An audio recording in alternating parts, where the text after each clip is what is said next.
I was an advisor at a university, and I was able to present for our school. And one day I was leaving a classroom and someone said, "What do you want to do?" I was leaving a classroom at a conference. I was like, "I'd like to speak." And a month later I got a call from someone who knew them. And they said, "We heard you're pretty good. Do you want to speak at this leadership academy?" And that was the beginning. That was the first time I got a check. I was like, I have to find out how to do this for the rest of my life. That was the beginning, and I never looked back. You know, I just always knew this was kind of the dream that I could realize. Throughout my career, I'll easily say my dad, my mom, and then obviously my sisters, they always, you know, have something to say, and they're honest.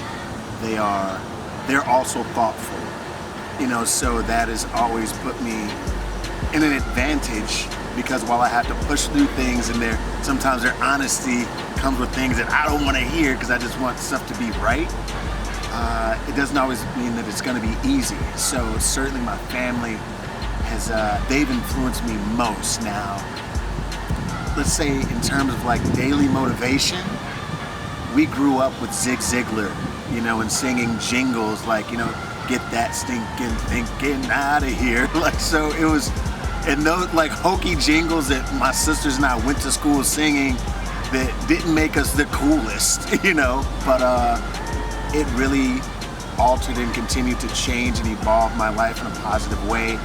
Wayne Dyer, another person, but again, I'm gonna go with my family. They've had the deepest influence ever I could possibly ask. Golly, that's a great question, but the most unique venue that I performed at, I was fortunate enough to be in St. Croix,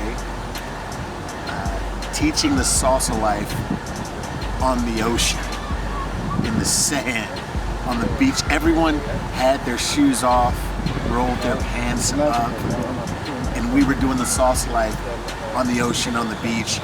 And it was amazing because we didn't know that was gonna happen, but in my mind, I'm like, I'm in St. Croix, we're in this hotel, the sun is out, let's go to the beach. And it was also one of those things that was a dream realized. I always thought about doing that. And then even more recently, you know, being able to, you know, visit Puerto Rico and teach the salsa life in Puerto Rico, you know, that was, again, another dream realized that validates my effort and hope that the best is yet to come. What inspires me to keep going? Heck, I could say, you know, in part, I feel like it reminds me of that first question of, you know, who's inspired me throughout my career. But I'll say people outside of family, loved ones, my wife. There are things that I dream of. There are things that I want, not just for me, but for my family, you know, as we grow. That stuff is what keeps me going, because there's been times I thought about quitting. And if you're pursuing something you love, you are gonna think about quitting. So I always tell people, like, you might get tired from pursuing your dreams, but don't get tired of pursuing your dreams, because it's gonna take work. So every person I meet that comes up to me and they say, "I felt that," or "You gave me the tools to change my life," like that stuff is like, okay, I'm listening up there, all right, and that helps me keep moving forward. It's become so much more random now. Before it's like, okay, I can be, you know, and I can be on an airplane. I'm looking out the window, 33,000 feet, and because I see that dream is possible, being on an airplane with hundreds of strangers, flying through the air at 400 miles an hour, like, if this is possible, let me put pen to paper, mind to thoughts, and so it happens a lot on airplanes, but now, the more I pay attention to my spirit and what I really want, I may have a random conversation, boom, thought hits. I might be seeing something that inspired, content hits. So now I'm just much better about You know, keeping my phone on me. Anywhere I can take notes, I take notes, because I don't want anything to escape me. And I'll also go back to my parents. You know, whenever I'm visiting them, you know, my dad will give me some gem or some note or some thought, and I'll be like, Dad, Mom, can I use that?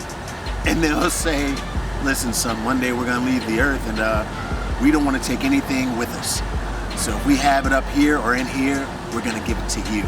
And that has taught me as well that I want to give whatever's in here and here to anyone who's willing to receive it. My go-to jelly bean flavor, I'm gonna go with strawberry. I'm going with pink. Now, to be honest, pink is not a flavor. So shut up if you judge me. I don't know what it tastes like, but it's delicious. So I'm gonna go with pink, strawberry, and sometimes they mess around and surprise you with a strawberry kiwi. Now, if you have a strawberry kiwi jelly bean, not only have you been living right, but your life has changed forever. That's all I got, y'all, but this interview wouldn't mean nearly as much if I didn't have a dramatic walk-off.